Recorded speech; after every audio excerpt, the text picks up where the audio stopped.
Jambo Rafiki, I'm Elizabeth from Kasiwa82 and I hope you are doing really well. If you're new to my channel, welcome, and if you've been here before, welcome back.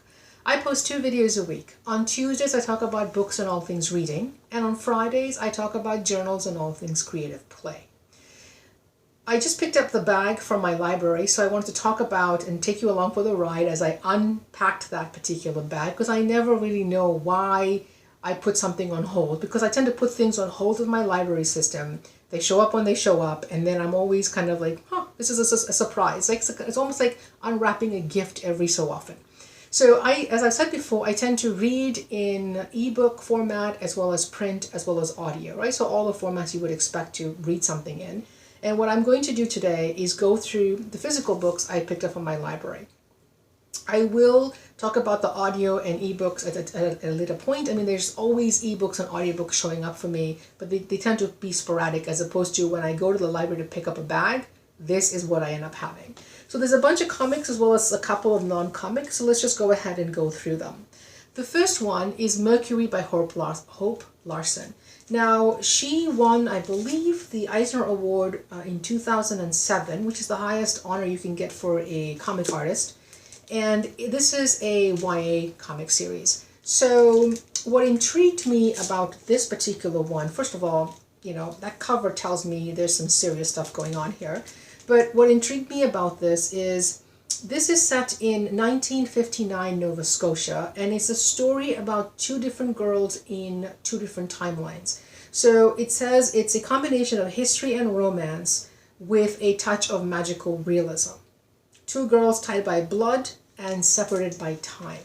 So that just sounds really interesting to me. And the artwork itself is black and white, and it looks like, you know, she's got kind of a nice tone and line to her work, which I'm looking forward to kind of diving into this one. So again, looking forward to that one by Hope Larson. I've never read her, even though I thought I had, but I haven't. I've been missing Westerns in my life. Okay, I love Westerns, I love movies, Western movies, I love a lot of Western books. I read a lot of Westerns when I was a kid. Zane Grey, my dad was a huge fan. So every time my dad finished a book, I would pick up a copy. But I've read more Westerns recently because I realized I really love that genre. And I figured when I saw that Ed Brubaker had a new one up, how can I not get it? What sucked me in here was, here's the tagline: what do you do when you expect to die young but somehow didn't, right? So it's a Western. He's got, whoever he works with tends to have this really nice color and line. I like his stories. I like the artwork in his books normally, so I figured I'd give this one a rip. Really, and it's so slim. This will take me no time to get through it all.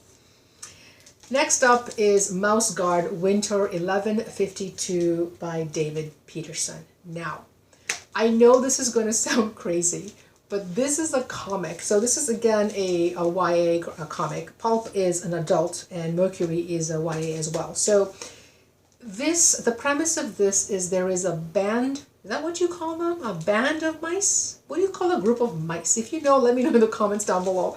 So there's call them a band of mice, right? There's a band of mice and they go on all these adventures, and there's always things, you know, because they're mice. So the world is not fun and cute, right? I mean, there's always, you know, things trying to kill them.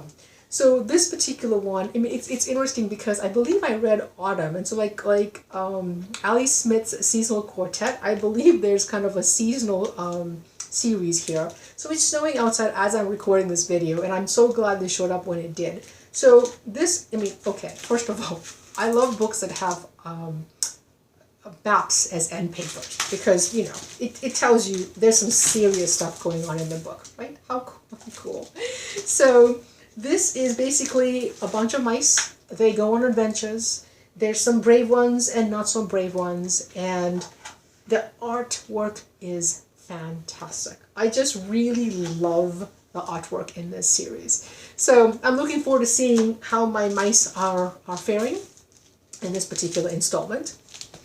Next up, I have 2 comics that are non-fiction, and I think non-fiction comics are a really great entry point into topics you might not really be very familiar with. because they tell you a lot of stuff without having to necessarily read a lot of text, and it's a wonderful entry point, as I said. So Kent State by Derf, Backdurf. Now, I do not know much about this particular event in U.S. history. It took place on May 4th, 1970, when the National Guard gunned down unarmed college students protesting the Vietnam War at Kent State. So, in Ohio, okay? So there's 67 shots fired, 4 students were killed, and 9 were wounded. So like I said, other than 30,000 foot level, I don't really know the specifics of this event, and so I thought, what better way to learn about it than to do it in comic format, because again, I really like his artwork, and I've read his other 2 books. I think they are My Friend Dahmer and Trashed. So I'm curious to see how he tackles this topic, and looking forward to learning more about that particular event. Next up is another nonfiction comic called Playing the Land by Joe Sacco. Now, I've been meaning to read this author for a while. He's got comics, and all of his work, I believe, are nonfiction. So he's got footnotes in Gaza, Palestine, the Great War. So I'm kind of interested in this one. So if I remember correctly, I believe this one is about First Nations and the indigenous people in North America, the resource extraction from their regions, and our debt to the natural world. That's what it says in the back here. Okay, so it looks like it's talking about the Dene people, I hope I'm pronouncing that correctly, who live in the Mackenzie River Valley. And I'm just looking forward to learning more about, what's going on here, because, when we run pipelines through or we cut down timber, as we change the natural environment and the ecosystems, there is absolutely fallouts and consequences for both the people as well as the animals in that region. So I like the look of his artwork. It looks like he writes and illustrates his own work, and I like the pen and ink and the black and white, so I'm looking forward to diving into this as well.